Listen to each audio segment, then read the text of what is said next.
سیدنا عبداللہ ابن عمر رضی اللہ تعالیٰ عنہ کہتے ہیں کہ نبی مہربان صلی اللہ علیہ وسلم نے مجھ سے فرمایا، میں نے سنا ہے کہ تم رات بھر عبادت کرتے رہتے ہو اور دن میں روزے رکھتے ہو۔ میں نے کہا جی ہاں۔ نبی صلی اللہ علیہ وسلم نے فرمایا کہ ایسا نہ کرو، عبادت بھی کرو اور سو کر اپنے جسم کا حق بھی ادا کرو، روزے بھی رکھو اور بلا روزے بھی رہو۔ یعنی نبی صلی اللہ علیہ وسلم کا اپنا معمول کیا تھا، نفلی روزے بھی رکھتے تھے، پیر و جمعرات کا روزہ، ایام بیت کے روزے، کیونکہ تمہارے جسم کا بھی تم پر حق ہے، تمہاری آنکھوں کا بھی تم پر حق ہے، تم سے ملاقات کے لیے آنے والوں کا بھی تم پر حق ہے، تمہاری بیوی کا بھی تم پر حق ہے۔ امید ہے کہ تمہاری عمر لمبی ہوگی، تمہارے لیے یہی کافی ہے کہ ہر مہینہ میں 3 روزے رکھو، کیونکہ ہر نیکی کا بدلہ 10 گنا ملتا ہے۔ اس طرح زندگی بھر کا روزہ ہوگا۔ میں نے عرض کیا کہ میں اس سے زیادہ کی طاقت رکھتا ہوں۔ نبی صلی اللہ علیہ وسلم نے فرمایا کہ پھر ہر ہفتے میں 3 روزے رکھا کرو۔ میں نے عرض کیا میں اس سے بھی زیادہ کی طاقت رکھتا ہوں۔ نبی مہربان صلی اللہ علیہ وسلم نے فرمایا کہ پھر اللہ کے نبی داؤد علیہ السلام جیسا روزہ رکھا کرو۔ میں نے پوچھا اللہ کے نبی داؤد علیہ السلام کا روزہ کیسا تھا؟ اللہ کے نبی صلی اللہ علیہ وسلم نے فرمایا 1 دن روزہ اور 1 دن افطار، گویا آدھی عمر کے روزے۔ سبحان اللہ۔ نحمدہ و نصلی علی رسولہ الکریم، اما بعد۔ ام المومنین سیدہ عائشہ صدیقہ طیبہ طاہرہ رضی اللہ تعالیٰ عنہا سے روایت ہے کہ رسول کریم صلی اللہ علیہ وسلم نے فرمایا، اے لوگوں، نیک اعمال اس حد تک اختیار کرو جسے تم آسانی سے سر انجام دے سکو۔ بے شک اللہ تعالیٰ بندوں پر اپنی بخشش اور عطا سے تھکتا نہیں ہے۔ بندے خود ہی عبادت اور ریاضت کرتے تھک جاتے ہیں، اور جان لو کہ اللہ کے نزدیک پسندیدہ عمل وہ ہے جو ہمیشہ کیا جائے اگرچہ وہ تھوڑا ہی ہو۔ ناظرین کرام، سچ تو یہ ہے کہ اسلام کی تعلیمات سادہ، پاکیزہ، صاف ستھری، فطرت کے مطابق ہیں۔ ہمارے موسم خالق و مالک نے ہمیں اشرف المخلوقات بنایا ہے، ہمیں اپنی زندگی گزارنے کا بہترین راستہ عطا کیا ہے۔ افسوس کہ اکثر انسانوں نے اپنے خالق و مالک کے احسانات و انعامات کو نہ پہچانا۔ وما قدر اللہ حق قدرہ، ان لوگوں نے اللہ کا بہت غلط اندازہ لگایا، انہوں نے اللہ کی قدر نہ پہچانی جیسا کہ اس کی قدر پہچاننی چاہیے تھی۔ خواہشات نفسانی اور شیطان کی چالوں نے انہیں راہ حق سے دور جا پھینکا۔ انہوں نے اپنے لیے ضلالت اور گمراہی کے راستے اختیار کیے۔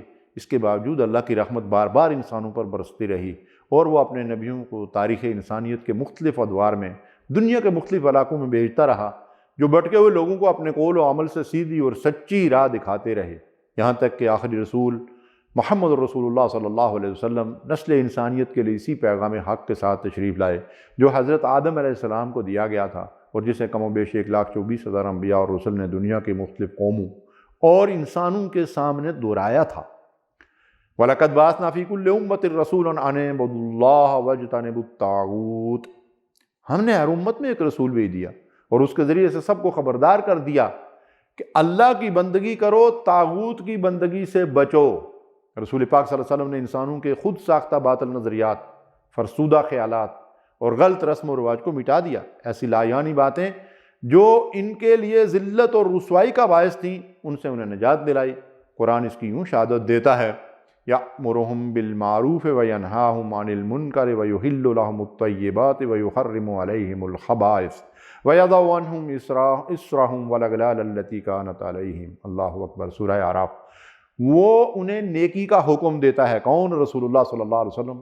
بدی سے روکتا ہے، ان کے لیے پاکیزہ چیزیں حلال اور ناپاک چیزیں حرام کرتا ہے، اور ان پر سے وہ بوجھ اتارتا ہے جو ان پر لدے ہوئے تھے، اور وہ بندشیں کھولتا ہے جن میں وہ جکڑے ہوئے تھے۔ آئیے غور کریں کہ اسلام اور پیغمبر اسلام کی پاکیزہ تعلیمات نے دین پر چلنے کے لیے کتنی آسان اور روشن ہدایات فرمائی ہیں۔ عقیدہ توحید کو لیجئے، یہ کتنا صاف اور پاکیزہ عقیدہ ہے کہ اس کائنات کا خالق و مالک یکتا ہے، خود کائنات کے اندر نظم و ضبط، سلیقہ اور قرینہ اس کی قدرت اور یکتائی کی شہادت دے رہا ہے۔ سورج اور چاند کی گردش، دن اور رات اور موسموں کا تغیر اور تبدل، یہاں تک کہ انسان کا اپنا وجود اور اس کی موت و حیات اس کی قدرت کی نشانیاں ہیں۔ ان میں سے کسی قسم کا کوئی تضاد نہیں، ان میں کسی قسم کا کوئی تضاد نہیں۔ جسے وہ مارتا ہے اسے کوئی زندگی نہیں دے سکتا، اور جسے وہ زندہ رکھتا ہے اسے کوئی موت نہیں دے سکتا۔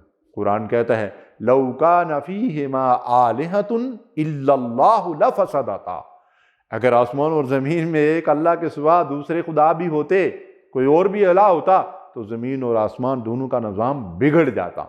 ناظرین اکرام، ذرا اس بات پہ غور کیجئے، ام المومنین سیدہ عائشہ رضی اللہ تعالیٰ عنہا سے روایت ہے کہ رسول کریم صلی اللہ علیہ وسلم فرماتے ہیں جب تم میں سے کوئی نماز پڑھ رہا ہو اور نیند اسے پریشان کر رہی ہو تو وہ سو جائے، اور نیند لینے کے بعد نماز ادا کرے۔ اگر وہ نیند کی حالت میں ہی نماز ادا کرتا رہا تو ممکن ہے وہ اللہ تعالیٰ سے اپنے گناہوں کی بخشش طلب کرنے کے بجائے اپنے لیے بد دعائی کرنے لگے۔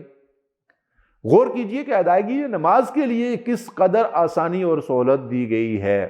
یہ بات صرف نماز تک ہی محدود نہیں بلکہ دوسری عبادات اور معاملات میں بھی رعایتیں عطا کی گئی ہیں۔ آپ دیکھیے، اگر آپ کو شدت کی حاجت تقاضا کر رہی ہے تو حکم دیا گیا ہے کہ پہلے جا کر حاجت سے فارغ ہو جاؤ، پھر وضو کرو، پھر آ کر نماز ادا کرو۔ اگر آپ کو شدت کی بھوک اور پیاس جو ہے وہ ستا رہی ہے تو نماز کا وقت بھی ہو گیا ہے، کھانا تیار ہے، پہلے کھانا کھا لو۔ اللہ اکبر! اللہ کس قدر مہربان ہے۔ مسلمانوں پر رمضان المبارک کے روزے فرض ہیں، اس میں بھی مسافروں، مریضوں اور عورتوں کو ایام حمل اور ذات میں رخصت دی گئی ہے۔ وہ صحت و سلامتی کی حالت میں روزوں کی گنتی پوری کر سکتی ہیں، اور پھر یہاں تک کہ ایسا بوڑھا شخص جسے کمزوری کے باعث روزہ رکھنے کی ہمت نہیں رہی، اسے رعایت ہے کہ وہ کسی غریب مسکین کو کھانا کھلا دے۔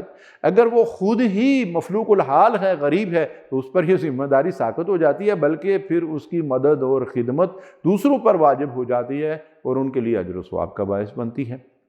حدیث شریف میں آتا ہے کہ ایک شخص نبی صلی اللہ علیہ وسلم کی خدمت میں حاضر ہوا اور عرض کیا کہ روزہ کی حالت میں اس سے گناہ سرزد ہو گیا ہے۔ اسے بتایا گیا کہ اس کا کفارہ 2 ماہ کے روزے رکھنا ہے، جس پر وہ شخص اپنی مجبوری اور معذوری ظاہر کرتا ہے۔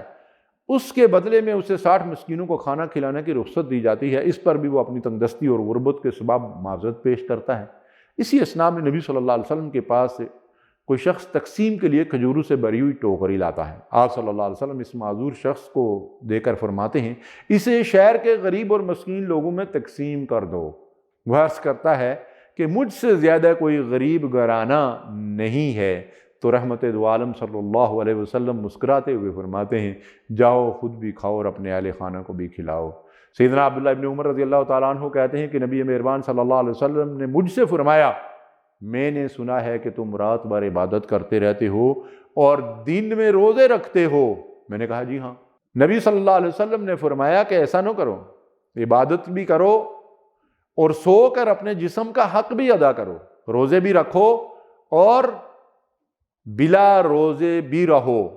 یعنی نبی صلی اللہ علیہ وسلم کا اپنا معمول کیا تھا، نفلی روزے بھی رکھتے تھے، پیر و جمعرات کا روزہ، ایام بیت کے روزے، کیونکہ تمہارے جسم کا بھی تم پر حق ہے، تمہاری آنکھوں کا بھی تم پر حق ہے، تم سے ملاقات کے لیے آنے والوں کا بھی تم پر حق ہے، تمہاری بیوی کا بھی تم پر حق ہے۔ امید ہے کہ تمہاری عمر لمبی ہوگی، تمہارے لیے یہی کافی ہے کہ ہر مہینہ میں 3 روزے رکھو، کیونکہ ہر نیکی کا بدلہ 10 گنا ملتا ہے۔ اس طرح زندگی بھر کا روزہ ہوگا۔ میں نے عرض کیا کہ میں اس سے زیادہ کی طاقت رکھتا ہوں۔ نبی صلی اللہ علیہ وسلم نے فرمایا کہ پھر ہر ہفتے میں 3 روزے رکھا کرو۔ میں نے عرض کیا میں اس سے بھی زیادہ کی طاقت رکھتا ہوں۔ نبی مہربان صلی اللہ علیہ وسلم نے فرمایا کہ پھر اللہ کے نبی داؤد علیہ السلام جیسا روزہ رکھا کرو۔ میں نے پوچھا اللہ کے نبی داؤد علیہ السلام کا روزہ کیسا تھا؟ اللہ کے نبی صلی اللہ علیہ وسلم نے فرمایا 1 دن روزہ اور 1 دن افطار، گویا آدھی عمر کے روزے۔ سبحان اللہ۔ مسلمانوں، ذرا ٹھنڈے دل و دماغ سے غور کرو، ہماری زندگیاں افراط و تفریط کا شکار ہو چکی ہیں۔